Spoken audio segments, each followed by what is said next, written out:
Bien-aimés, nous allons parler du fameux jugement dernier. Alors, il est évident qu'il y a beaucoup de sujets à aborder à droite, à gauche. Je vais essayer de discipliner, d'éventuellement effleurer des choses qu'on sait vraiment importantes et que c'est nécessaire parce que ça contribue au sujet et essayer d'éviter de me laisser comme ça partir dans ce sujet aussi qui est aussi passionnant. Alors, on va lire un texte. Alors, le texte qui aborde le jugement final, le jugement dernier, c'est bien sûr le livre de l'Apocalypse, le chapitre 20. Alors, je vais lire en deux parties ce passage et on va le lire Apocalypse 20, verset 2 à verset 5. Et voilà ce que dit la parole de Dieu. Il s'empara du dragon, le serpent ancien qui est le diable et Satan. L'enchaîna pour 1000 ans et le jeta dans l'abîme. Il ferma et scella l'entrée au-dessus de lui, afin qu'il n'égare plus les nations jusqu'à ce que les 1000 ans soient passés. Ensuite, ça continue des choses, mais là on dit après cela, vient le texte, il faut qu'il soit relâché pour un peu de temps. On parle de qui ? Du dragon, Satan, le diable, qui est prisonnier 1000 ans. Donc après cela, il faut qu'il soit relâché pour peu de temps. Et là, ensuite, je vis des trônes et ceux qui s'y assirent reçurent le pouvoir de juger. Je vis aussi l'âme de ceux qui avaient été décapités à cause du témoignage de Jésus et à cause de la parole de Dieu. Tous ceux qui n'avaient pas adoré la bête ni son image et qui n'avaient pas reçu sa marque sur le front ni sur la main. Ils revinrent à la vie et ils régnèrent avec Christ pendant 1000 ans. Les autres morts ne revinrent pas à la vie, mais avant que les 1000 ans soient passés, c'est la première résurrection. Amen. On fait une pause dans cette lecture pour rappeler que la semaine dernière, on a déjà parlé justement des deux résurrections. Donc, il suffira d'écouter le message de la semaine passée sur la résurrection des morts. Mais ici, dans ce chapitre, je n'ai pas lu la suite, mais il est important de le lire maintenant. C'est qu'on va passer directement au vers, toujours dans ce chapitre qui est le chapitre 20. On va passer maintenant à partir du verset 7, ensuite le 10 au 15. Vous voyez, tout à l'heure, on a laissé Satan qui était prisonnier pendant 1000 ans, d'accord ? Et ensuite, il est relâché. On va reprendre justement là. Quand les 1000 ans seront passés, Satan, on a lu ça, n'est-ce pas ? C'est bien ça. Quand les 1000 ans seront passés, Satan sera relâché de sa prison. Le diable qui les égarait fut jeté dans l'étang de feu et de soufre où sont les bêtes et la prétendue prophète. Et le prétendu prophète. OK ? Et ils seront tourmentés jour et nuit au siècle des siècles. Je vis alors un grand trône blanc. Et celui qui était assis, la terre et le ciel s'enfuirent loin de lui, et l'on ne trouva plus de place pour eux. Je vis les morts, les grands et les petits, debout devant le trône. Des livres furent ouverts. Un autre livre fut aussi ouvert, le livre de vie.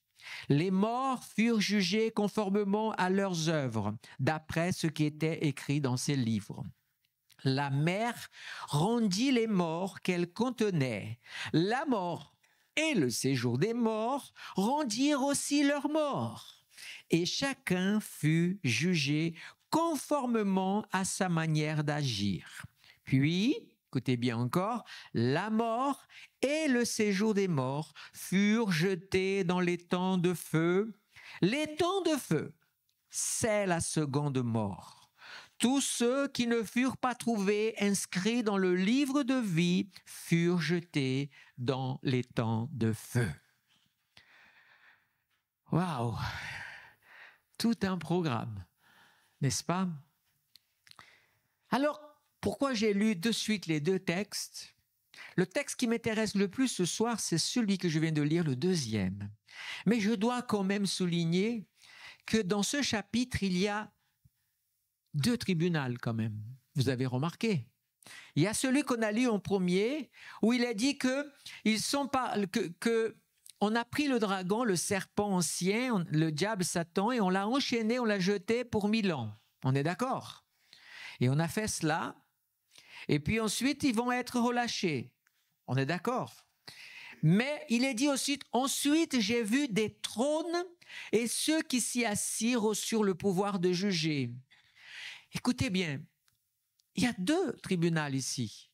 Il y en a un qui est tout à l'heure, c'est on dit le trône blanc. On l'appelle comme ça. Et on comprend que là, sur ce trône blanc, il est question que Dieu lui-même siège dans ce trône et que on voit bien que ce trône-là n'est établi que 1000 ans après ce trône-ci. Pourtant, c'est dans le même chapitre. Vous savez, le livre de l'Apocalypse, il est merveilleux. Il m'a fallu beaucoup d'années avant de saisir un peu tout l'esprit de ce livre et de comprendre bien des choses. Et je l'ai fait pas parce que quand j'avais fait mes classes de théologie, quand j'ai lu des livres qui parlent du sujet, je suis arrivé toujours à des conclusions qui parfois se contredisaient ou que je ne comprenais pas.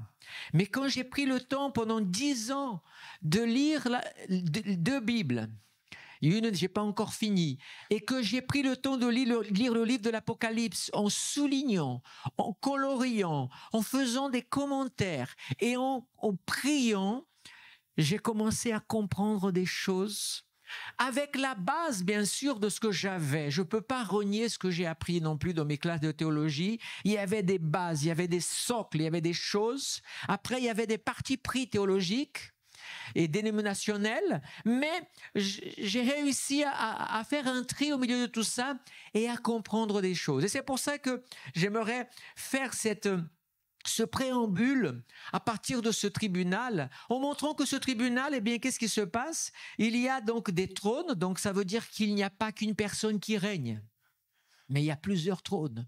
Dans le livre de l'Apocalypse, il est question de plusieurs trônes. Et rappelez-vous, il est même marqué que Jésus a dit aux apôtres, vous régnerez avec moi et vous jugerez les 12 tribus d'Israël. Par exemple. Alors, on a aussi les anciens qui apparaissent avec leurs couronnes. S'ils ont des couronnes, c'est qu'ils ont des trônes. Qu'est-ce qui se passe? Alors certains, dans l'esprit théologique, disent que ce trône-là, c'est le tribunal de Christ. Ou en fait, qui est jugé dans ce tribunal? Eh bien, tous ceux qui ont cru en Christ, qui l'ont reçu comme sauveur. Mais depuis quand alors? Mais depuis 2000 ans. Vous comprenez? Ce sont des gens que depuis 2000 ans, depuis que le Seigneur Jésus est venu, qu'il est mort sur la croix et qu'il est ressuscité, et qu'ensuite l'évangile est prêché, des hommes et des femmes de toute langue, de toute nation et de tout peuple et de toutes époques ont accepté le Seigneur, ont parfois même payé le prix de leur vie pour le Seigneur. Mais il n'y a pas que ces gens qui sont là aussi. Si vous lisez bien le texte, vous voyez qu'il y a aussi ceux, parce qu'on voit bien dans la Bible, que ce soit dans l'Ancien comme dans le Nouveau Testament, qu'il y a un temps d'angoisse qui va arriver sur la terre. Un temps de tribulation, comme on dit. Certains disent, pourquoi on l'appelle la grande tribulation? Parce qu'il y a des tribulations.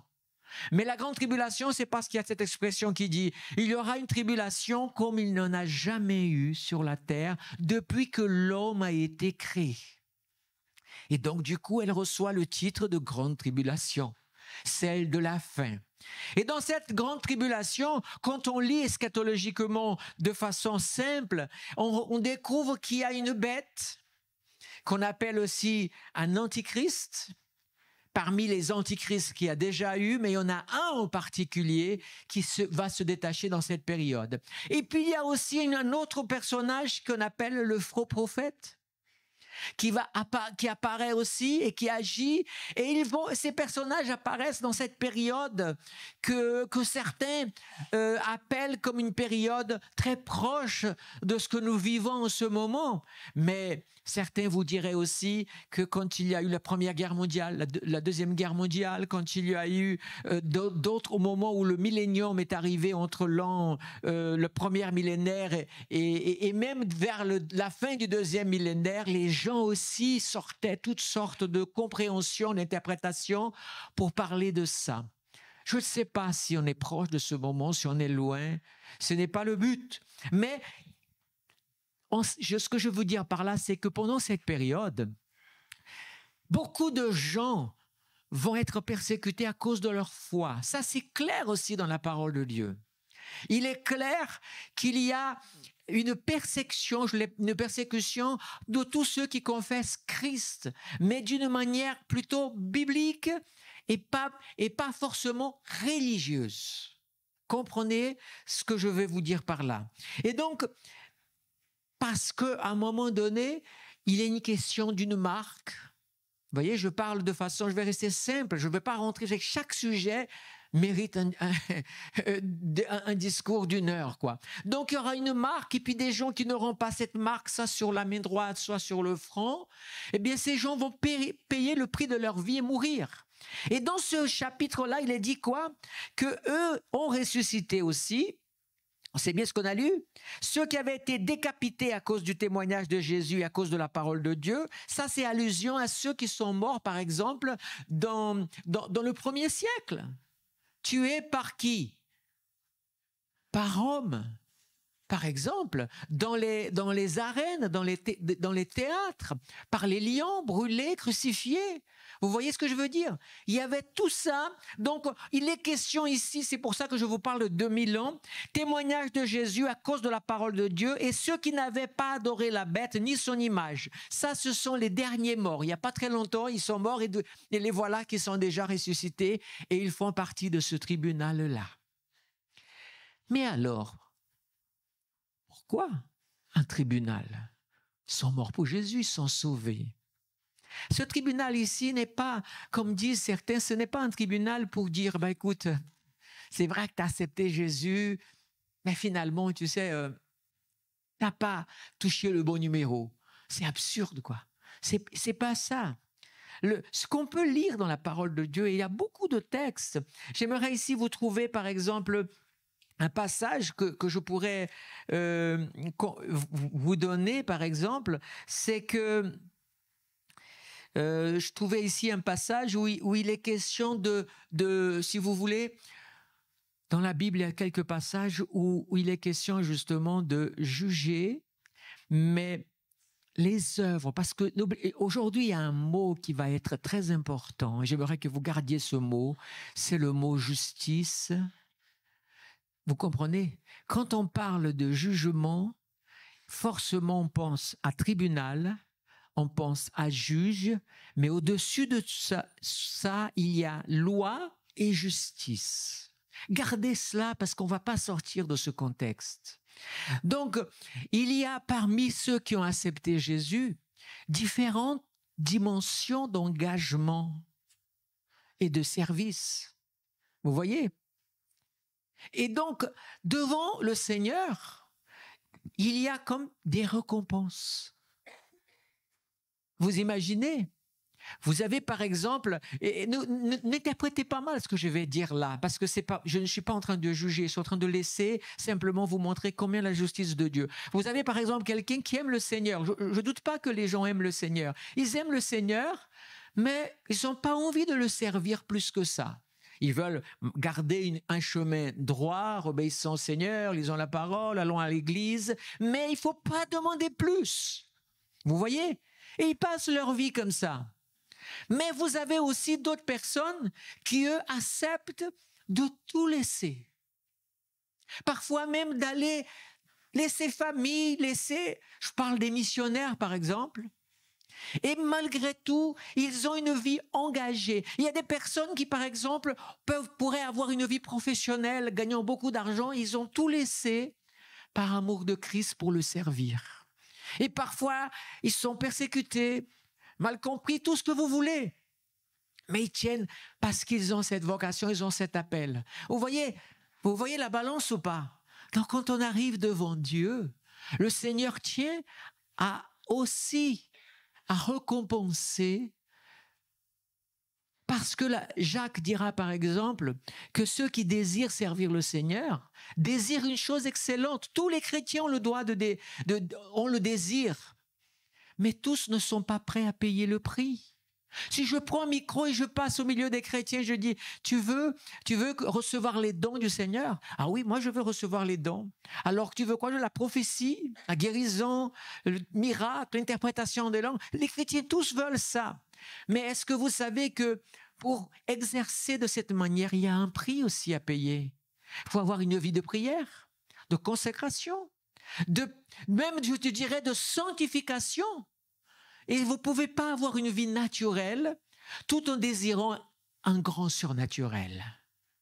Donc, vous comprenez qu'il y a effectivement différents degrés, mais vous savez, ce n'est pas moi qui vais juger. Ce n'est pas vous qui allez juger. Ça, c'est quelque chose qui appartient à Christ et à ceux qui seront devant son tribunal, disant voilà. Amen. Viens, serviteur fidèle. Tu as été fidèle dans les petites choses, je te mettrai dans les grandes. Mais tenez, Jésus a raconté des paraboles comme ça, celle des talents. Ça paraît pas juste, hein? Celui qui a reçu un talent, 10 talents, 2 talents. Voyez, donc ça ne nous appartient pas. D'ailleurs, quand on sera devant le Seigneur, je peux vous assurer qu'il n'y aura pas d'esprit de jalousie. Oh, mais donc, comment ça se fait qu'il a reçu tout ça? Et moi, j'ai que ça. Je crois, vous savez, ces choses-là qu'on appelle parfois mesquinerie, tout ça, n'existeront pas devant le trône. On sera tellement content d'être devant le Seigneur. Mais je voudrais vous encourager quand même. Servez le Seigneur de votre meilleur. Ne donnez pas le reste pour le Seigneur. Donnez la première part. Amen. Donc, je voulais quand même illustrer cela pour vous parler de ce tribunal, de ce jugement. Et maintenant qu'on a compris cela, et je ne vais pas aller poursuivre plus loin, on va aller sur ce qui nous intéresse le plus, c'est la récompense. Alors, bien-aimés, voici ma première révélation, et pas la moindre, et merveilleuse, que je remercie le Seigneur. Vous savez, revenez avec moi sur la chronologie. On sort d'une période assez chaotique, ok? Le temps de Dieu a sonné, la trompette a sonné. Le livre de Paul dit aux Thessaloniciens, aux Corinthiens, il dit comme ça même aux Corinthiens chapitre 15, au son de la dernière trompette. Et puis Paul dit aux Thessaloniciens, eh bien, à un moment où la trompette sonnera, le Seigneur descendra. Et puis ceux qui sont morts en Christ, rappelez-vous, en Christ ressusciteront en premier. Et puis nous qui sommes restés vivants, nous serons transformés, nous rencontrons le Seigneur dans les airs. C'est vrai ou pas? Donc ça, c'est l'illustration. Pour résumer, et ensuite, qu'est-ce qui se passe? Quand vous lisez, je vais pas le lire, ce serait trop long, mais si vous lisez, je vais citer simplement, si vous lisiez par exemple, quand le 6e sceau dans le chapitre 6 est rompu, quand la 7e trompette sonne dans le chapitre 11 de l'Apocalypse, quand encore nous avons la 6e coupe et la 7e coupe qui est versée dans Apocalypse 16. Pour vous citer ces 3 passages, rappelez-vous Apocalypse 6, Apocalypse 11 et Apocalypse 16. Vous allez comprendre comment l'Apocalypse est intéressant. Par exemple, le 6e sceau représente, vous savez quoi? Il représente la 6e coupe. Il y en a combien de trompettes de sceaux? Hein? Il y a 7, 7, 7, on est d'accord. Le 6e représente la 6e.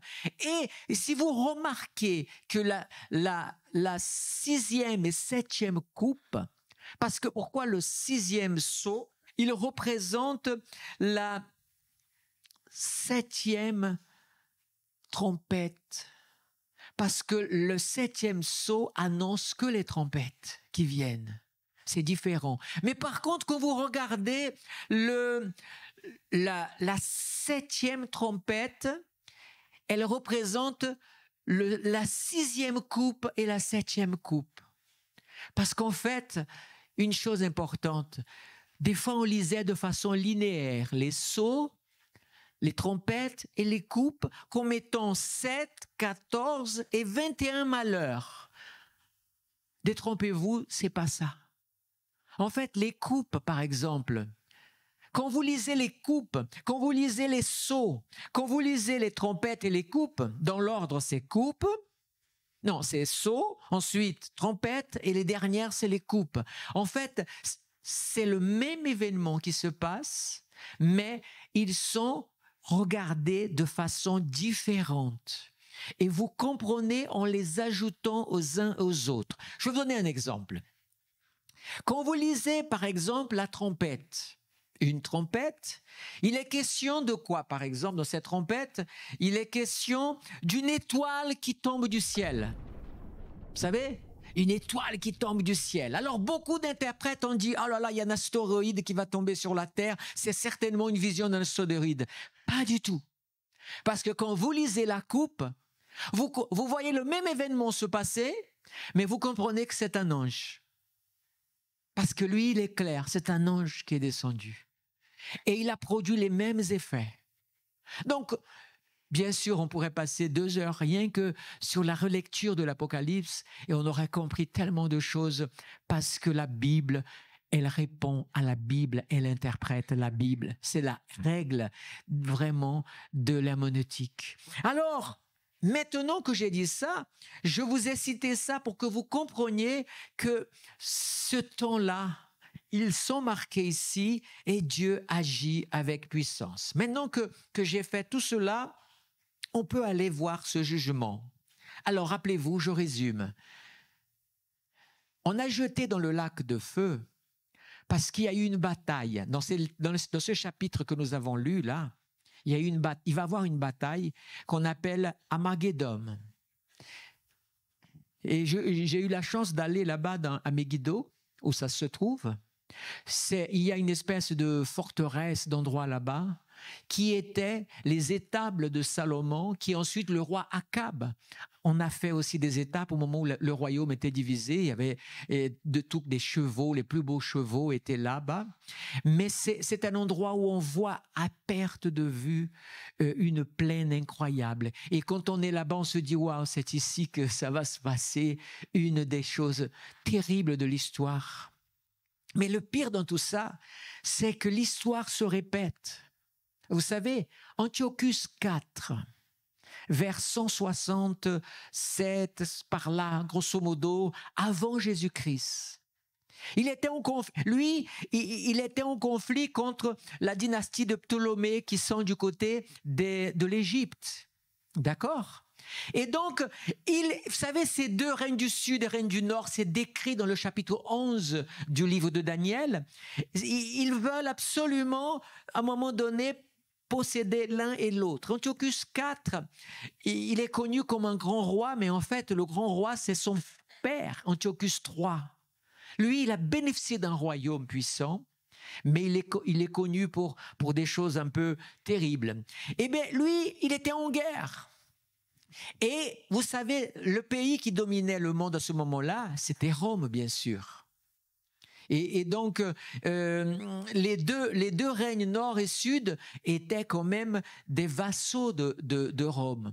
Et Antiochus IV, il avait le feu vert de Rome pour attaquer l'Égypte et pour dominer l'Égypte. Pendant qu'il a pris son armée et qu'il avançait, à l'époque ça se faisait pas en avion mais plutôt à cheval et compagnie, et chars de guerre et tout, ça prenait du temps. Les Ptolémées ont trouvé un moyen de se réconcilier avec Rome. Et ils se sont réconciliés avec Rome et ok, ils se sont mis d'accord. Et pendant ce temps, Antiochus, lui, il vient pour attaquer l'Égypte. Et qu'est-ce qui va se passer? Un messager arrive et dit, tu n'attaques plus. Et c'est un ordre. Tu n'attaques plus et tu ne touches pas. Parce que si tu attaques l'Égypte, nous, Rome, on va venir te détruire. Alors, c'était un peu fou quand même, Antiochus IV. Et il était rage de colère. Et où est-ce qu'il se trouvait? Il se trouvait dans la région à peu près par là.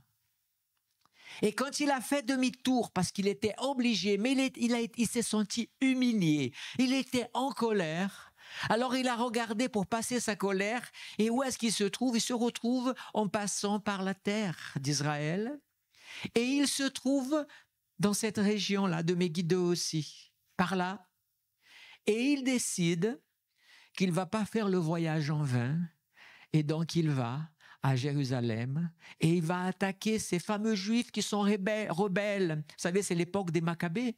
Donc la révolte des Maccabées. Il a dit, il en est marre de ces révoltés, je vais mater cela. Et c'est là qu'il va faire cette abomination, qu'il va rentrer dans le temple et il va faire plein de choses. Écoutez bien, Antiochus IV, pendant 3 ans, il va régner l'abomination.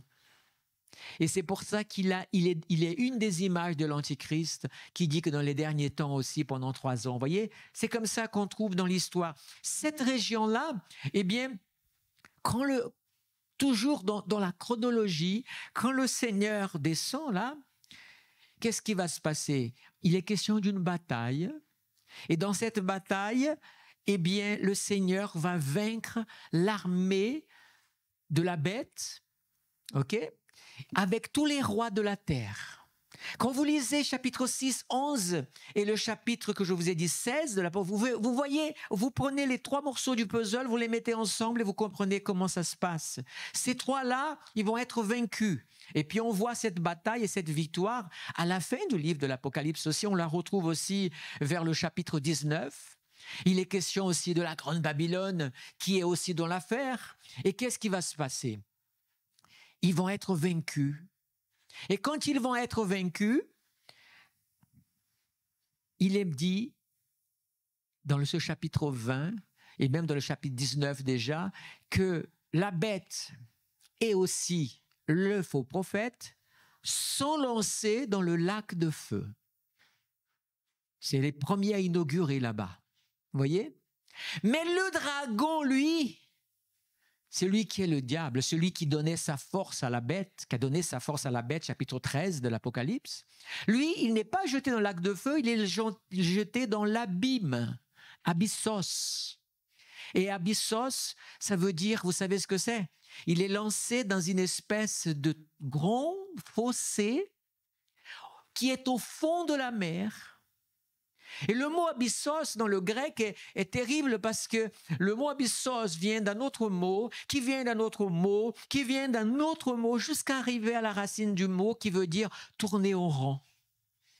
Et donc on peut traduire comme ça, la bête, Satan, va être lancé dans les profondeurs de la mer, dans un trou qu'on appelle les abîmes. Jusqu'aujourd'hui, on dit encore qu'il y a des endroits qui sont abyssaux. Dans les profondeurs. C'est l'endroit où il y a le plus de ténèbres, où il n'y a pas la lumière, n'y arrive même pas là-bas. Eh bien, Satan va passer 1000 ans dans un trou enchaîné, fermé, pendant 1000 ans à tourner en rang.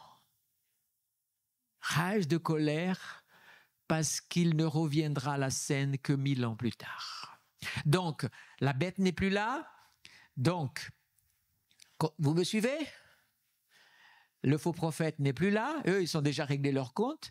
Celui qui tente, qui provoque les guerres, qui crée tous les malheurs de la terre, Satan lui-même est attaché. Donc la terre entre dans une période de paix. Alors, on a plein de passages bibliques qui parlent qu'à un moment donné, Jérusalem devient comme la capitale du monde. Tout le monde va adorer le Dieu qui est là-bas. Vous voyez, cette période-là où il y a quelque chose qui se passe de surnaturel. Pourquoi? Parce que le Seigneur aussi est le roi des rois qui règne. Par sa présence, il amène la vie, la santé à la terre. Donc, on a une période qu'on peut considérer, que la Bible appelle de 1000 ans. Certains disent que c'est symbolique, d'autres... On ne va pas rentrer là-dedans, mais ce que je veux dire par là, vous savez, Au moment où je pensais à ça, tout d'un coup, voici ce que c'est les noces de l'agneau. Les noces de l'agneau ne sont pas 7 ans, mais 1000 ans. Pourquoi? Parce que quand je regarde dans la chronologie de la parole de Dieu, personne ne sait mettre. Certains disent, c'est toi qui poses la question, mais les noces de l'agneau, c'est sur terre ou dans le ciel? Ah, oui, mais dans la terre, il y a ça, donc c'est forcément au ciel. Alors que non, c'est marqué que c'est sur la terre. Et que c'est 1000 ans. Il n'y a pas d'autre place pour placer les noces de l'agneau. Bibliquement, littéralement de ce que la Bible dit, vous n'avez pas. Et en même temps, qu'est-ce que c'est que les noces? Une période de repos, de bonheur, d'amour, waouh, on est déconnecté du travail, de tous les soucis pour vivre le plein amour. C'est ça ou pas? C'est ça ou pas? Eh bien, pendant les 1000 ans, qu'est-ce qui se passe sur la terre? L'agneau règne, son épouse l'Église est là avec lui et la terre bénéficie de la grâce de Dieu et de la bénédiction. Pour la première fois, Jésus est roi de la terre. Pour la première fois, la terre va reposer de toutes les cataclysmes et de toutes les fatigues que l'homme a imposées pendant des siècles à cause des richesses. Donc, quel autre moment meilleur que ça pour rappeler les noces de l'agneau? C'est période de fête, période de longévité aussi, où les gens vivent. Pourtant, on voit quand on lit, on voit qu'il y a encore la mort. Mais une personne qui meurt à 100 ans dit qu'il est mort jeune. Parce que, quelque part, il y a beaucoup de choses qui n'existent pas à ce moment-là. Voilà, 1000 ans se passent. 1000 ans, c'est énorme. Hein? Vous vous souvenez des derniers 1000 ans? Impossible. C'est trop long. C'est vraiment un temps. C'est même un temps où certains, et je crois à ça aussi, qui est le rachat des Shabbats perdus du repos que la terre n'a plus eu. Parce que le Shabbat, dans le sens du repos, j'ai déjà dit, ça ne concerne pas que les Juifs, hein, ça concerne la terre entière, parce que le Shabbat a été créé par Dieu après la création du monde. Alors même si Israël garde son Shabbat, même si les musulmans gardent leur vendredi, même si les chrétiens gardent tant bien que mal leur dimanche, mais les autres ne le gardent pas. La terre continue à souffrir. On a vu pendant la Covid, c'est malheureux de dire ça, mais la terre a reposé un temps. On a vu des choses se passer dans la nature. La nature a dit « Waouh !» Mais en fait, le problème, c'est l'homme, quoi. Quand l'homme, on le met au coin, tout refleurit. Les dauphins apparaissent à des endroits où ils ne venaient plus. La pollution disparaît. Imaginez la même chose, mais un règne de paix avec Christ comme Seigneur. Ça paraît fou, hein, pour ceux qui n'ont pas la foi de croire. Mais pourtant, c'est une réalité largement envisageable à la lumière de ce que la parole de Dieu dit. Mais voilà, c'est pas fini. C'est le moment maintenant, le jugement. 1000 ans se sont passés. Première chose qu'on fait, on libère Satan. Et là, il part. Le texte dit que Satan se réveille, il a dit, il sait qu'il a peu de temps. Alors il essaie, et qu'est-ce qu'il fait? Il attaque pour séduire la terre. Et malgré les générations qu'il y a eu de 1000 ans, si c'est 1000 ans littéral, je laisse ça à chacun de découvrir. Une chose est sûre, c'est qu'il va réussir à monter une autre armée. Alors on l'appelle Gog et Magog, bien sûr, à ce moment-là. Alors certains ne savent pas où la mettre. Et il y a tellement de complications. Moi, je reste simplement dans une interprétation linéaire là-dessus. C'est le temps parce que dans le chapitre, se dit comme ça. Peut-être que c'est l'inverse, mais ça, c'est pas le but du sujet. Le but qui m'intéresse ici, c'est qu'il y a la dernière confrontation. Satan est vaincu. Mais cette fois-ci, définitivement. On le prend à nouveau. Et vous savez, tout le monde dit Satan, il est puissant. Et même il se dit, je suis le plus puissant de tous. Mais pourtant, je suis étonné Vous savez, il est dit que Michel, quand il est venu contester le corps de Moïse à Satan, il n'a pas prononcé de parole. Il a dit simplement que le Seigneur te réprime. Et déjà, ça a été puissant. Hein? Mais il y a un ange dans la Bible, il m'étonne cet ange. À un moment donné où Satan est plein de force et tout, il y a un ange qui apparaît avec une chaîne et le prend. On aurait dit que facilement, clac, clac, toi, tu te crois fort, mais moi, je fais partie de l'armée Seigneur. Et il l'attache et il est jeté dans le lac de feu, l'étang de feu, où se trouve déjà depuis 1000 ans la bête et aussi le faux prophète. Et puis maintenant, c'est le temps du jugement. Et nous avons lu, et la première chose qui m'interpelle ici, c'est qu'au moment du jugement où le trône de Dieu se place, il est dit que donc si on a des vivants, c'est le moment. De toute façon, il y a déjà eu un tri qui s'est passé. Je ne sais pas si vous vous rendez compte, mais quand Satan vient et qui tente, il y a deux groupes qui se créent. Ceux qui restent avec le Seigneur, vivants, et ceux qui choisissent d'être du côté de Satan pour la dernière confrontation. Donc, qu'est-ce qui se passe? Ceux-là, ils vont déjà avec Satan. Ou pas. Ou peut-être ils restent et ils attendent ce jugement. Parce que ce jugement-là... Alors, j'ai une joie dans le cœur de parler de ce jugement. Vous savez pourquoi? Parce qu'il est porteur d'une consolation pour beaucoup de gens. C'est ça qui est merveilleux. Le grand jugement, il est porteur d'une consolation et pas d'une tristesse. Et vous allez comprendre pourquoi.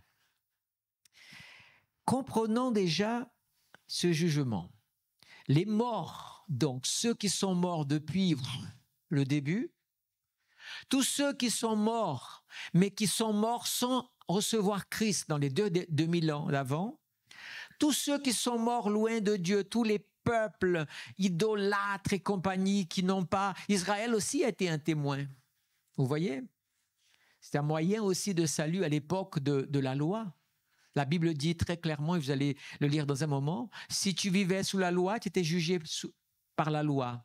Donc la loi faisait jugement pour ta vie. Et si tu étais sans loi, tu étais jugé par la loi de Dieu qui a dans ton cœur.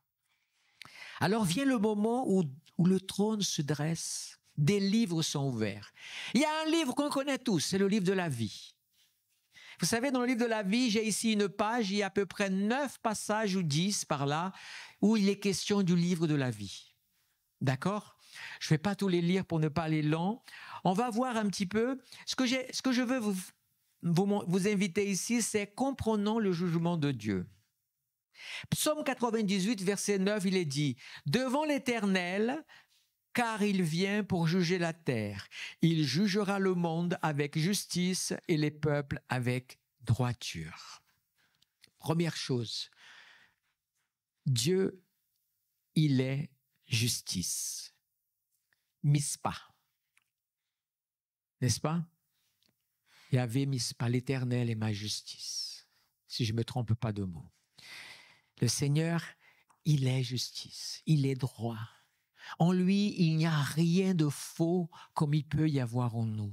Donc, si Dieu établit un trône et un jugement, la question qu'on peut se poser est pourquoi Dieu fait-il encore un jugement? Pourquoi Dieu va-t-il encore établir? Pourquoi Dieu a pris Satan et a mis dans une fosse plutôt que de le balancer directement? Pourquoi?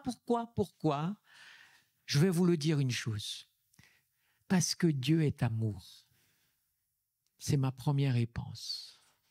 Et que la volonté du Seigneur, rappelez-vous de cela toute votre vie, c'est pas que l'homme se perde, mais que l'homme soit sauvé. Personne n'a plus envie de sauver l'humanité que Dieu. Dieu, dans son amour, qu'est-ce qu'il fait? Il crée des opportunités et des opportunités. Des opportunités et des opportunités. Quand il y a eu le déluge, Dieu était triste, mais il a trouvé un homme, ça suffit. alors qu'il y avait toute une population. Qu'est-ce qu'un homme dans la balance? Mais pour Dieu, c'était l'excuse qu'il avait besoin pour donner une chance à l'humanité. À partir de Noé, on recommence. Et après Noé, Dieu a vu quoi? Encore un recommencement. Alors Dieu a dit, Abraham, je vais faire de toi un peuple pour que tu sois le salut du peuple. Et à travers de ce peuple, un Dieu, c'est-à-dire qu'on sort ici d'un polythéisme pour un monothéisme, c'est-à-dire un seul Dieu, créateur de toutes choses. Alors Dieu a établi ses lois, a donné à Israël ses lois, et c'est le peuple témoin qu'il a mis pendant des milliers d'années. C'est Dieu essayant. Mais Dieu sait une chose.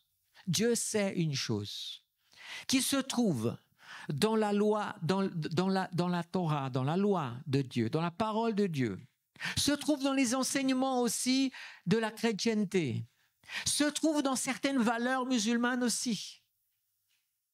Cette chose, je vais parler d'un point de vue chrétien, c'est que l'homme dans sa nature, il est mauvais. Alors Dieu donne la parole de Dieu. Et j'aimerais insister sur une chose, à tous ceux qui ne lisent pas la parole de Dieu, vous vous mettez en danger. Parce que quand vous lisez la parole de Dieu, la parole, elle agit en vous, elle transforme votre vie. Quand vous avez des chrétiens qui ne lisent pas la parole, vous êtes en danger spirituellement. La prière aussi, elle travaille ta vie spirituelle pour être meilleure. Quand tu ne pries pas, tu te mets en danger. La maison de Dieu, pourquoi Dieu a créé sa maison? C'était dans le désert, c'était une tente. Ensuite, un temple. Ensuite, il y a des endroits où on se réunit. Pourquoi? Même quand nous sommes le temple de l'esprit, mais la communion fraternelle fait partie. Pourquoi? Parce que quand nous sommes ensemble, Paul dira, quand vous vous rassemblez pour prendre la communion, c'est pour être meilleur. Mais ce que je vois, c'est que vous faites pire. Ça veut dire que quand nous sommes ensemble, nous devenons meilleurs aussi.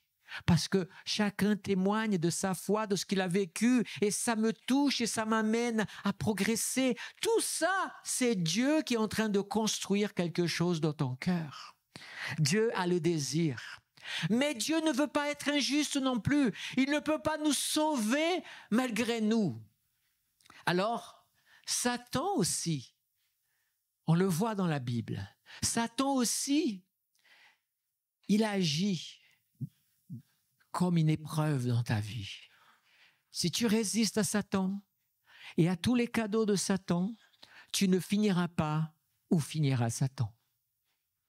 C'est simple, mais c'est réaliste. Mais Satan est là pourquoi? Parce que le ciel, c'est quelque chose qu'on ne mérite pas par notre nature et Dieu veut quand même nous le donner. Mais il attend quand même que nous faisions des choix. Et ces choix, il faut que nous les connaissions. Alors Satan dit, je suis le candidat, votez en moi. Moi, c'est le 666. Pardon, c'est juste, ça vient comme ça. Jésus arrive et il a dit, moi, je suis le 888. 888. Celui qui a la vie en infinie. Celui qui vient après le 7e jour, Jésus pour une nouvelle vie. Amen. Alors comprenez cela. Tu dois choisir. Le salut, c'est un choix. Alors maintenant, il est le temps de juger. Mais Jésus, alors dans ça, c'est quoi l'avantage de Jésus? Bien, le projet de Jésus, c'est de sauver toute l'humanité. Mais toute l'humanité ne veut pas être sauvée puisqu'on rejette Jésus aujourd'hui. Mais quel est l'avantage pour moi qui suis en Christ? Eh bien, Paul le dira. Puisque quand un Thessaloniciens est écrit dans le chapitre 4, il est question de quelle question? Apôtre Paul écrit, dis-nous une chose. Nous, les chrétiens, depuis que nous sommes devenus chrétiens, on nous menace de nous crucifier, d'être mangés par les lions, d'être persécutés.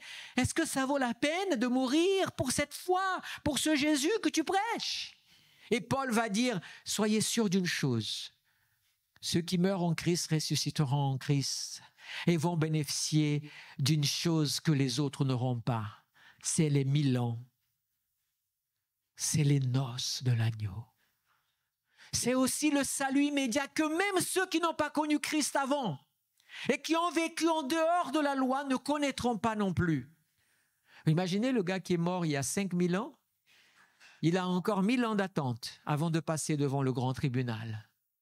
C'est une image, mais pour vous illustrer comme la chose n'est pas si simple, mais ce n'est pas évident. Alors Dieu juge, oui, il juge. Et voici un autre texte qui dit dans Jean chapitre 5, l'évangile, les paroles de Jésus. Tiens, Jean chapitre 5, versets 24 à 25, 28 et 29, il est dit, regardez ce que Jésus dit, c'est profond ces paroles-là de Jésus. En vérité, je vous le dis, celui qui écoute ma parole et qui croit à celui qui m'a envoyé a la vie éternelle. Il ne vient pas au jugement, vous voyez? C'est-à-dire que quand tu viens à Jésus, tu échappes au jugement final. Gloire à Dieu. Mais il est passé de la mort à la vie, en vérité, je vous le dis. L'heure vient, et elle est déjà là, où les morts entendront la voix du Fils de Dieu, et ceux qui l'auront entendu vivront. La première, résurrection. Ne vous étonnez pas, car l'heure vient où tous ceux qui sont dans les tombeaux entendront sa voix et en sortiront. On sait que la voix, c'est la trompette. Ceux qui auront fait le bien ressusciteront pour la vie, mais ceux qui auront fait le mal ressusciteront pour le jugement. Si tu es en Christ, ta vie doit changer, tu dois faire le bien. C'est une règle d'or entre Christ. Mais ceux qui... Qu'est-ce qui se passe? Ils ressusciteront pour le jugement. Alors oui, il y a jugement dans la première et jugement deuxième. Alors, pourquoi il y a encore un jugement? Eh bien, parce que, ok, pasteur Douglas, tu as dit ça, mais un peu de la parole de Dieu quand même pour nous dire comment ça se fait qu'il y a un jugement.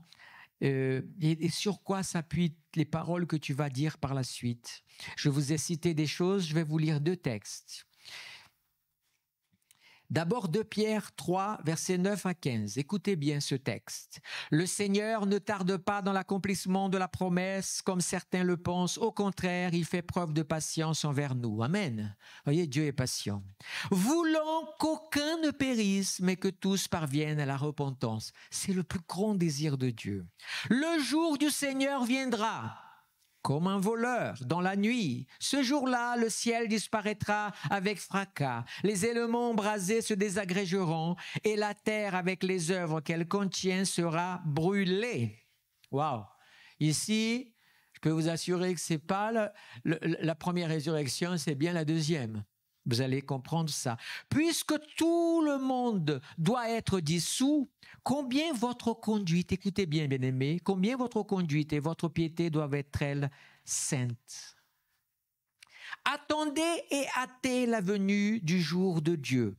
Jour où le ciel enflammé se désagrégera et où les éléments embrasés fondront. Mais nous, dites avec moi, mais nous attendons, conformément à sa promesse, un nouveau ciel et une nouvelle terre où la justice habitera. C'est pourquoi, bien-aimés, écoutez bien, dans cette attente, faites tous vos efforts pour qu'il vous trouve sans tache et irréprochable dans la paix. Considérez bien que la patience de notre Seigneur est votre salut. Waouh! Il y a des gens qui crient « Seigneur, viens !» Et le Seigneur dit « J'attends encore un peu, je veux encore qu'il y ait d'autres qui soient sauvés. » Alléluia. C'est pas évident, mais Dieu voit pas les choses comme nous. Et là, Pierre dit, notre bien-aimé Paul parle de ça encore mieux que moi. Parce que c'est Pierre qui parlait de ça. Maintenant, un grand texte merveilleux que vous l'avez lu beaucoup de fois et que vous allez le redécouvrir à la lumière de ce que je vous ai dit, c'est Romains chapitre 2. Tout le monde connaît Romains chapitre 1. Je vous rappelle le contexte. À Rome, il y a une église composée de juifs, chrétiens et de non-juifs, donc le peuple gentil, les autres nations qui sont aussi convertis. Paul va écrire donc une lettre dans laquelle, une fois il s'adresse aux uns, une fois aux autres. Le chapitre 1er, quand vous lisez, il n'y a pas beaucoup de mystère. Il parle de qui? Ce n'est pas des juifs qui sont là dans leur pratique qu'il dit, qui condamnent. Ce sont les non-juifs. Mais dans le chapitre 2, c'est pour les juifs. Et voilà ce que Paul dit. Ou méprises-tu les richesses de sa bonté et sa patience et sa générosité? Et ne reconnais pas que la bonté de Dieu te pousse à changer d'attitude, tu vois, à te repentir. Par ton endurcissement et ton refus de te repentir, tu amasses un trésor de colère pour le jour où Dieu révélera sa colère et son juste jugement. Écoutez ce que je vais vous dire ici. Il traitera chacun conforme à ses actes. Je fais une pause ici pour que vous compreniez bien. Dans le jugement final, ce sont les actes qui vont compter. Gardez ça dans votre esprit. Ce sont les actes qui vont compter. Dans le jugement avant celui de Christ, les actes aussi vont compter. Tu es ressuscité, pourquoi? Parce que tu as Christ. Christ, n'oubliez pas, en ressuscitant, Christ porte en lui, la Bible dit comme ça, si l'Esprit qui a ressuscité Christ habite en vous, alors vous aussi vous allez ressusciter comme Christ a ressuscité. Amen. Je crois que c'est Colossiens qui dit ça. Donc, cet Esprit Saint qui nous a été donné, un de ses rôles, c'est de nous ressusciter au moment. Amen. Et ça, c'est important. Pourquoi? Parce que ce n'est pas toi qui juges, qui a ou qui a pas, c'est le Saint-Esprit qui juge. Et le Saint-Esprit, il ne faut pas l'attrister. C'est simple, mais ça. Alors, les actes. À ceux qui, par leur persévérance à faire le bien, recherchent l'honneur, la gloire et l'incorruptibilité, il donnera la vie éternelle. Est-ce que vous avez entendu? À ceux qui, par leur persévérance à faire le bien, recherche l'honneur, la gloire et l'incorruptibilité, il donnera la vie éternelle. Mais écoutez bien, mais il réserve son indignation et sa colère à ceux qui, écoutez bien, par esprit de révolte, rejettent la vérité et obéissent à l'injustice. Car devant Dieu, il n'y a pas de favoritisme, voyez? Tous ceux qui ont péché sans la loi périront aussi sans la loi. Et tous ceux qui ont péché sous la loi seront jugés au moyen de la loi. Nous avons ici les règles du tribunal. Ils sont là. En effet, ce ne sont pas ceux qui écoutent la loi qui sont justes devant Dieu, mais ce sont ceux qui mettent en pratique qui seront déclarés justes. Si quelqu'un vous prêche et vous dit « les œuvres ne sont pas importantes, c'est la foi qui compte », c'est faux. La foi et les œuvres marchent ensemble et elles comptent. Et je vous recommande d'avoir de bonnes œuvres. Nous ne sommes pas sauvés par les œuvres, mais par la foi. Mais la foi en Christ, c'est marqué. Pas la foi dans nos œuvres, mais dans la foi en Christ. Sauf que dans ce jugement-là, c'est Dieu qui connaît. Mais pas que Dieu. Rappelez-vous des livres. Est-ce que vous vous rappelez des livres? Il y a des livres qui sont ouverts. D'après vous, qu'est-ce qu'il y a dans ces livres? Nos œuvres. Tout ce que vous faites est écrit dans les livres. Il y a un livre qui est le livre final. Dans ce livre final, ton nom vaut mieux qu'il soit. S'il n'y est pas, lac de feu. S'il y est, éternité avec Dieu. Mais les livres qui sont là sont les livres. Mais pasteur, tu dis ça sur la base d'un seul verset, d'un seul passage? Pas que d'un seul passage. À la lumière de la justice de Dieu, à la lumière des textes que je viens de lire et que je vais vous lire encore. Écoutez bien, quand les non-juifs qui n'ont pas la loi font naturellement ce qui est prescrit la loi, ils se tiennent lieu de loi eux-mêmes, bien qu'ils n'aient pas la loi. Qu'est-ce qu'ils ont reçu les Juifs? Les 10 commandements. Tu ne tueras pas, tu ne voleras pas, tu n'auras pas de... etc., etc. Honore ton Dieu par-dessus tout, etc. C'est ça ou pas? Des préceptes, des lois, mais qui ont un but. C'est quoi le but? Que tu sois une nation saine, que tu sois un peuple différent, que tu ne te venges pas, que tu ne tues pas, que tu ne voles pas, que tu ne désires pas par jalousie les choses des autres, que ton cœur soit purifié. Voilà les lois que Dieu a données. Et dans cette loi, il agit. Pourquoi? Parce que la parole de Dieu est vivante et efficace. Amen. Ça, c'est pour ceux qui ont la loi. Valable pour les chrétiens aussi. Ils ont la même loi, la Bible de l'Ancien Testament, et la nouvelle loi, le Nouveau Testament, qui ne se contredisent pas, mais se complètent et se révèlent. Il faut les mettre en pratique aussi. Toi, tu viens voleur, tueur, tout ce que tu veux, brigand, mais la loi de Dieu rentre dans ton cœur et tu commences à laisser l'Esprit de Dieu transformer ta vie. Et qu'est-ce qui se passe? Les œuvres mauvaises disparaissent, les œuvres bonnes apparaissent. C'est vrai ou pas? C'est pour ça que quand on dit que quelqu'un qui reçoit Christ et qui ne change pas sa vie, il y a un problème. Il peut dire tout ce qu'il veut, ça ne marche pas. Parce que ce n'est pas possible. Et Paul dit, vous pouvez juger entre vous. C'est le genre de juge. Ce n'est pas être condamné, c'est simplement se dire, non mais mon frère, ma sœur, enfin, tu volais, maintenant tu as Christ et tu continues à voler. Tu étais un sacré menteur, maintenant tu as Christ et tu continues à mentir. Il y a un problème. Non? Non, ça ne vous choque pas? Moi, ça, je dis, non, il y a un problème. Si Christ ne transforme pas ton cœur, il y a une chose, soit Christ n'est pas Christ, ou soit tu n'es pas converti véritablement, ni né de nouveau. Ça aussi, c'est important. Alors, il dit ici encore ceci. Il montre que l'œuvre de la loi est écrite dans leur cœur, car leur conscience en rend témoignage à leurs pensées et les accuse ou les défendent tour à tour. Vous voyez? Ça veut dire que Dieu... Le petit secret de Dieu, pour tous les êtres humains, il a donné une conscience. Il a donné une conscience. Cette conscience, nous la développons négativement ou positivement. Mais nous avons tous ce que j'appelle le petit chien de Dieu qui aboie dans notre conscience quand nous faisons quelque chose. Je ne crois pas que quelqu'un qui vole la première fois n'a pas peur. Quelqu'un qui fait quelque chose de mal, il y a une alarme.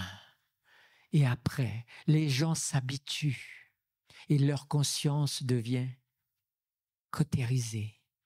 Ils n'ont plus de sensations. C'est un état terrible à ce moment-là, parce qu'ils ont tué la première loi de Dieu, celle qu'ils ont depuis la naissance.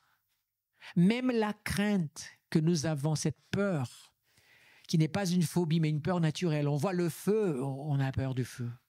C'est quoi? C'est la conscience de la survie. Nous ne voulons pas. Mais quand tout d'un coup, vous avez quelqu'un qui roule à 300 km/h, il est en train de tuer sa conscience de préservation. Si quelqu'un se jette dans le feu, il a perdu quelque chose. Vous voyez, quelque chose qui est en lui. Alors, je vais continuer et vous donner une preuve du jugement. Jésus a raconté une parabole dans le chapitre 25 de Matthieu. Quant aux serviteurs inutiles, jetez-le dans les ténèbres, etc.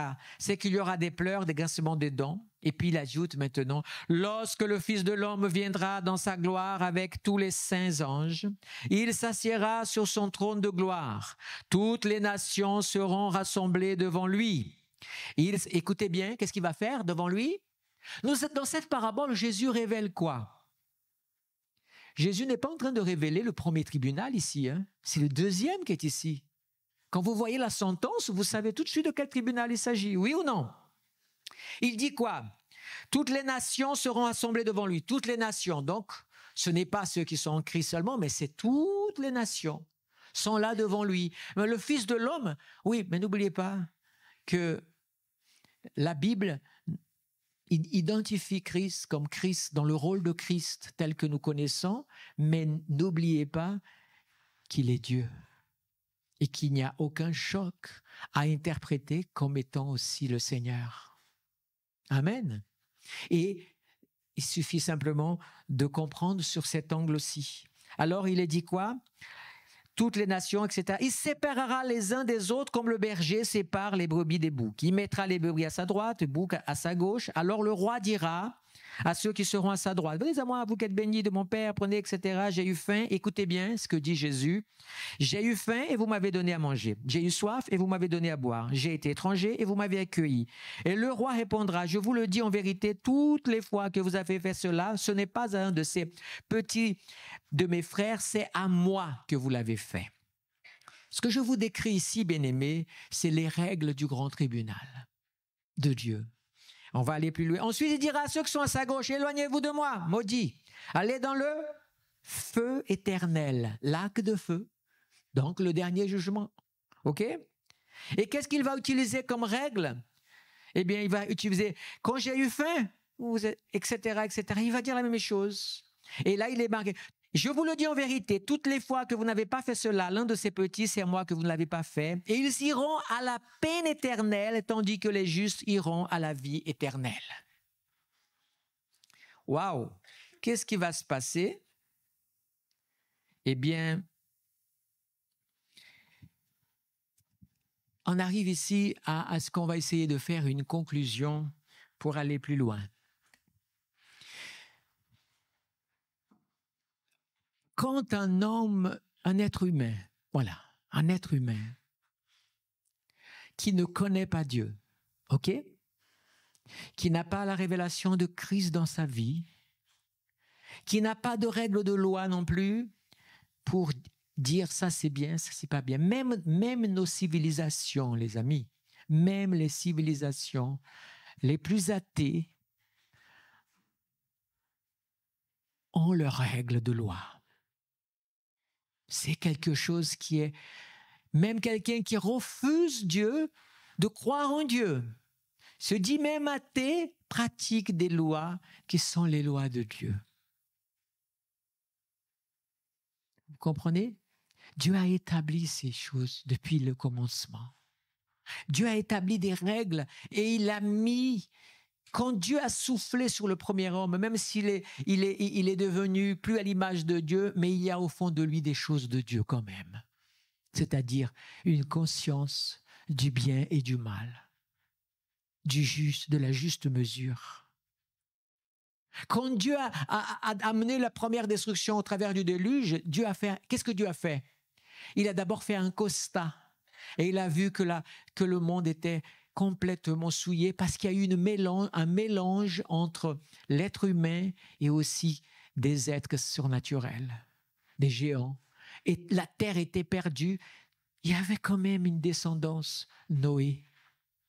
Et à cause d'un, le Seigneur a sauvé. Quand le Seigneur a décidé de détruire Sodome et Gomorrhe, il a d'abord fait quoi? Il a d'abord sondé pour voir s'il n'y avait pas. Il a trouvé presque personne. Mais l'intercession d'Abraham a servi pour le salut de Lot. Lot avait... Pourquoi? Dites-moi pourquoi. Lot vivait à Sodome et Gomorrhe. Lot n'avait pas été appelé par Dieu. Lot n'avait pas de relation avec Dieu. Vous êtes d'accord ou pas? Qu'est-ce qu'il y avait de chez Lot? Le témoignage d'Abraham. Le témoignage d'Abraham.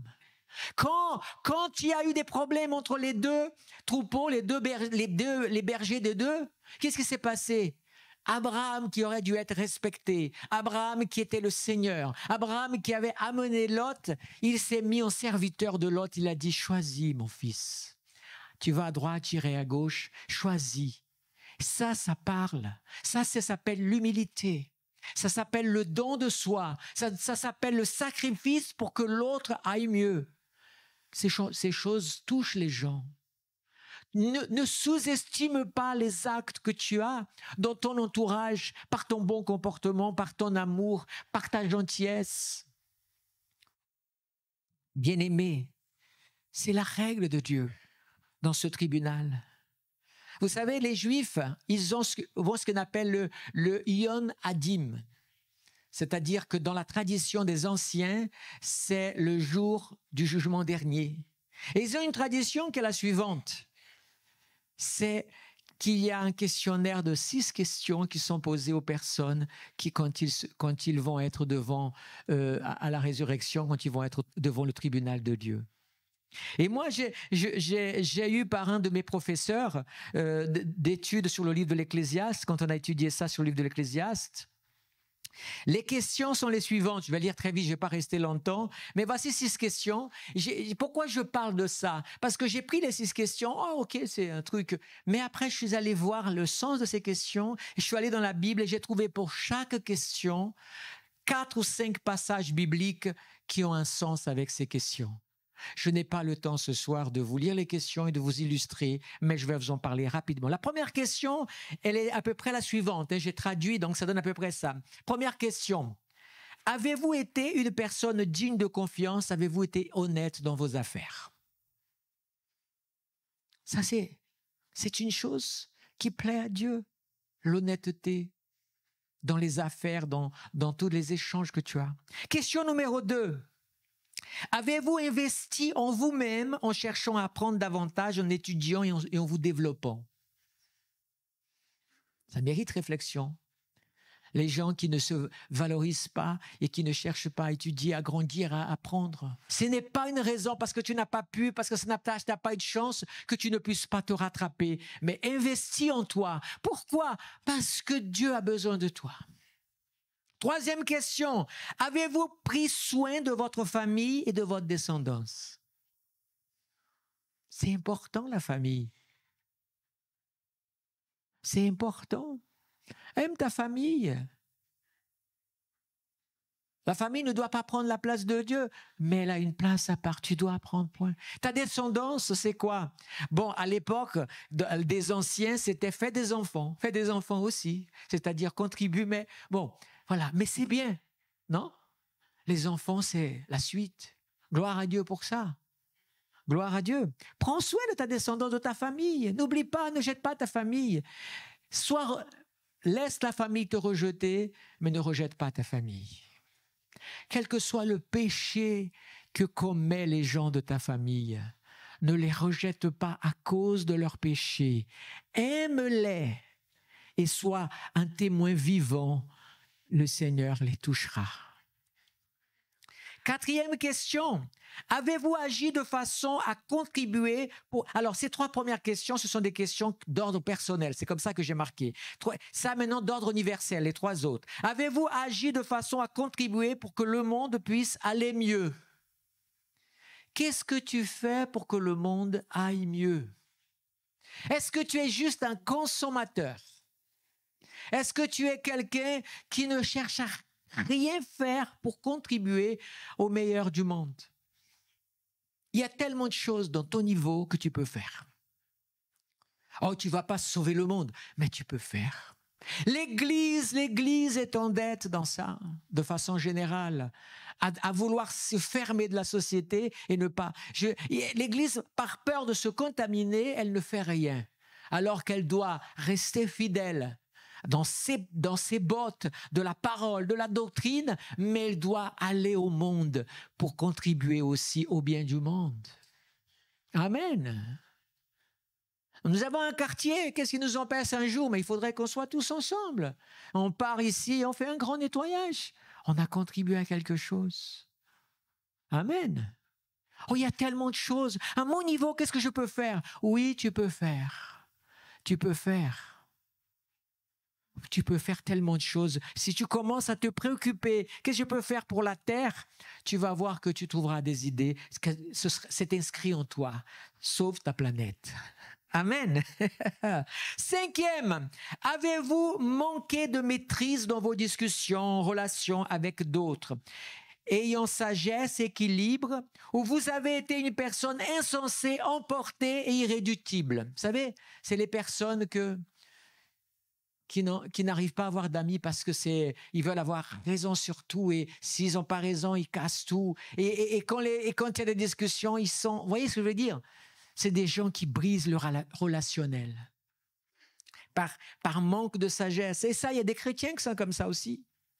Des gens qui sont irréductibles, ne se remettent pas en question. Vous voyez, c'est universel parce que nous vivons dans un monde. 6e, avez-vous été sage, cherchant à comprendre dans chaque occasion ou opportunité vécu l'essence même des choses pour en retirer le meilleur pour la vie? Ça veut dire, sais-tu discerner ta propre personne et tes expériences que tu vis? Tu as vécu un malheur, qu'est-ce que tu fais? Non. Qu'est-ce que tu fais? Waouh! Qu'est-ce que je peux tirer de cela pour apprendre? Je dis très souvent aux gens, quand je rencontre dans des rencontres au cabinet pastoral et qu'ils ont vécu un malheur très grand, je dis, écoute, tout ce que tu as vécu, maintenant le Seigneur, il va te restaurer. Mais je voudrais que tu gardes une chose dans ton esprit, c'est que ce que tu as vécu, peut-être un de ces jours dans l'église ou en dehors de l'église, tu vas rencontrer des gens qui ont vécu la même chose. Tu pourras les comprendre et tu pourras les aider. Parce que tu pourras montrer le chemin par lequel tu es sorti pour qu'eux aussi puissent sortir. Ça veut dire que, est-ce que tu saisis les choses qui se passent dans ta vie? Tu apprends, tu grandis avec ça. Tu deviens plus grand. Mais pas pour toi, mais pour que tu puisses être utile à la vie aussi. Alors, tous ces passages, vous avez reconnu tous ces points-là, c'est des choses naturelles, mais ce sont des choses qui approuvent, que Dieu approuve. Alors, pasteur, qu'est-ce qui se passe finalement comme conclusion dans tout cela? Alors, j'ai encore des passages, mais j'ai plus le temps de lire. Ça fait déjà un peu plus d'une heure que je vous parle. J'aimerais simplement vous dire une chose. Ce à quoi je crois, et il y en a des pages que je n'ai pas lues ici, il y a des textes que je n'ai pas lus de la Bible, mais ce que je crois que Dieu est amour, mais d'une façon tellement puissante que dans le dernier des jugements, tout le reste de l'humanité sera devant lui. Et que ça veut dire que pendant la vie de chacun d'entre nous, n'oubliez pas, la personne ne va pas être sauvée parce qu'il est devant Dieu et que Dieu va le regarder. Toi, je t'aime pas. Non, c'est pas ça. Des livres sont ouverts. Il est évident que si la Bible cite là, à ce moment-là, c'est que ces livres contiennent l'histoire de chacun. Qu'est-ce que tu as fait? Alors j'ose vous dire une chose comme une consolation. Quelqu'un qui a perdu un être cher et qui est martyrisé en se disant « Mais mon Dieu, mon père, ma mère, mon frère, il est parti de cette vie sans connaître le Seigneur. » Alors certains vous diront « Ah ben lui, il est perdu pour l'éternité. » Je vais vous dire une chose, il ressuscitera pour le dernier jugement. Alors ça ne veut pas dire qu'il est sauvé, mais ça veut dire que Dieu va analyser, est-ce que c'est quelqu'un qui n'a pas connu le Seigneur ? Mais pourtant, il avait en lui une bonté. Qui ne connaît pas ici des gens qui ne sont pas chrétiens, mais qui ont une bonté de cœur tellement naturelle? Qui ne connaît pas de gens qui ne sont pas chrétiens, mais qui savent pardonner à ceux qui les offensent? Qui ne connaît pas quelqu'un qui n'est pas chrétien, mais qui est honnête dans ses affaires? Alors, et le fameux purgatoire? Je vous dois cette réponse. Vous savez, il y a une chose, c'est dommage, mais je vais dire vite. Mais je ne vous ai pas parlé du vocabulaire, mais nous avions besoin de connaître le vocabulaire aussi. Mais il y a un texte dans la parole de Dieu, et il est très important de savoir, c'est que le mot souffrance, épreuve, dans la parole de Dieu, le mot épreuve est tourment, vous voyez? Quand les gens sont dans le tourment, par exemple, pourquoi alors ces gens sont... Parce que le tourment, il existe. Dans la Bible, il est évident qu'il existe un lieu de tourment où il y a le feu, qui n'est pas le lac de feu. Ça, je n'ai pas le temps de vous dire cela. Simplement, à quoi il sert ce lieu-là? Eh bien, le mot tourment est un mot qui veut dire, je l'ai pris ici, c'est basanizo, qui vient de basanos, qui veut dire, vous savez quoi? Tourment, épreuve. Et ce mot, vous savez vers quoi il nous amène? À une pierre particulière. Ce mot, dans son origine, veut dire c'est la pierre de touche. Et la pierre de touche, je suis allé lire, bien sûr, pour connaître un peu plus, c'est un jaspe particulier, c'est le jaspe noir. l'obsidienne, qui a un nom liquide, un nom comme ça parmi le nom des différents jaspes. J'ai regardé, il a un nom aussi particulier, c'est le jaspe noir. Et cette pierre, eh bien, conjuguée à deux types d'acides, c'est elle qui permet d'épurer l'or.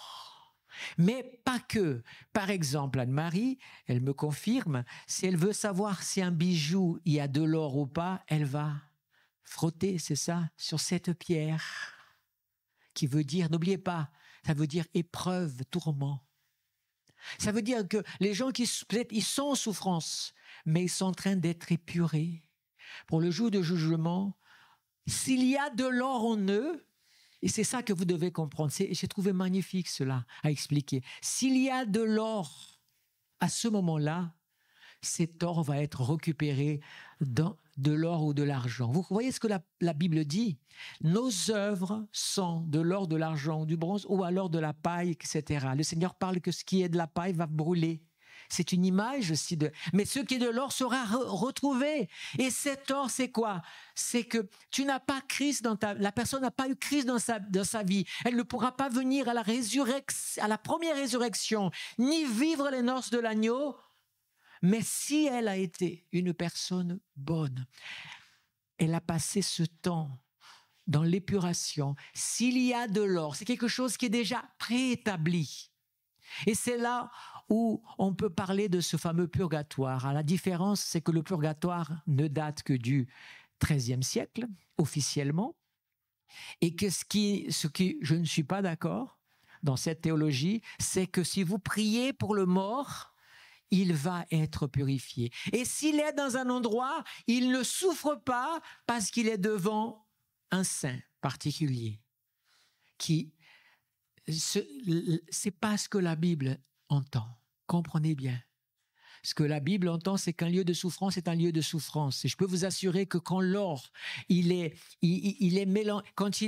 mis face à la pierre de jaspe, à la pierre de touche, avec les deux, c'est pas un acide, c'est deux acides. Donc j'imaginais un acide, ça fait mal, imaginez les deux. Et le feu. Et vous savez, le mot feu, c'est le mot pour pur. Le mot pur dans le grec, c'est feu, purification. Donc, je crois dans ce sens-là que l'idée qui est venue du purgatoire vient de cette idée-là. À la différence, c'est que je ne peux pas annoncer un évangile que je ne suis pas d'accord. C'est celui de dire que si quelqu'un donne des lettres ou de l'argent, il est purifié et qu'il va être sauvé à un moment donné, il va sortir. Non, qu'il est ou qu'il n'est pas, il va sortir, il va se présenter devant le tribunal, mais ce qui va se passer, c'est ce qu'il a été de son vivant. Vous comprenez? Dieu, il est juste ou pas? Quelqu'un qui est mort sans Christ, mais qui malgré son ignorance, et même pour différentes raisons, a marché dans une voie dont la loi de Dieu parlait dans son cœur et le faisait habiter. On est d'accord? Et en même temps, vous avez quelqu'un qui, tout en connaissant, a refusé la loi de Dieu et a continué du bout au bout de sa vie à ne faire que rejeter Dieu et faire le mal et le mal et le mal. Cette personne n'a pas d'or en elle pour rester dans cette image. Dieu est un Dieu de justice et de droiture. Je ne vais pas vous dire que c'est une doctrine, mais j'ai ici plusieurs pages de textes bibliques qui confirment l'idée que dans le tribunal.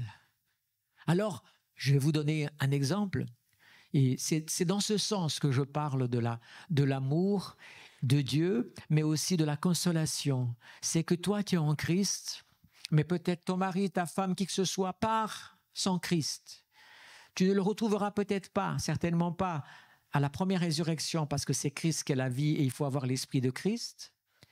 Mais 1000 ans plus tard, tu le verras, parce que ses œuvres l'accompagneront devant le trône de Dieu. Et il y a des chances, je dis bien, je ne décrète pas, je ne suis pas Dieu, qu'à un moment donné, face à ses œuvres, on regarde dans le livre de la vie et on trouve son nom. Pasteur, tu n'es pas sensible, c'est pas trop gneugneux tout ça.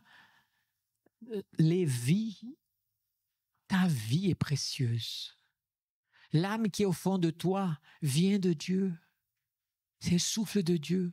Dieu n'a pas envie que tu finisses ton éternité dans un lac de feu, dans un étang de feu. Dieu désire que tu sois sauvé.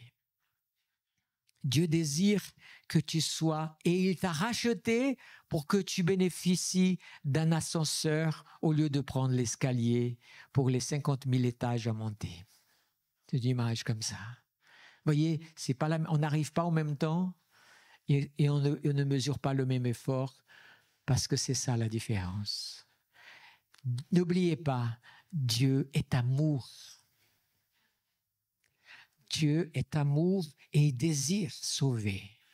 Et c'est dans ce sens, quand je lis la parole, quand je lis l'évangile, et surtout Paul, celui qui a amené cette compréhension, c'est l'apôtre Paul. Je dois vous le signaler, parce que quand vous lisez les épîtres, vous voyez que c'est ce qu'il nous présente. Peut-être que ce soir, je vous ai présenté un Dieu encore avec plus d'amour que vous ne pouviez imaginer. Et je veux honorer ce Dieu qui nous aime et qui aime. Et j'ai l'habitude de dire aux gens, le pire des pécheurs, Dieu l'aime et voudrait tellement qu'il soit sauvé. Si tu as l'occasion de voir quelqu'un qui est dans le péché, n'abandonne pas sans essayer de témoigner, de l'amener au salut, parce que tu contribues toi-même aussi au roi des rois.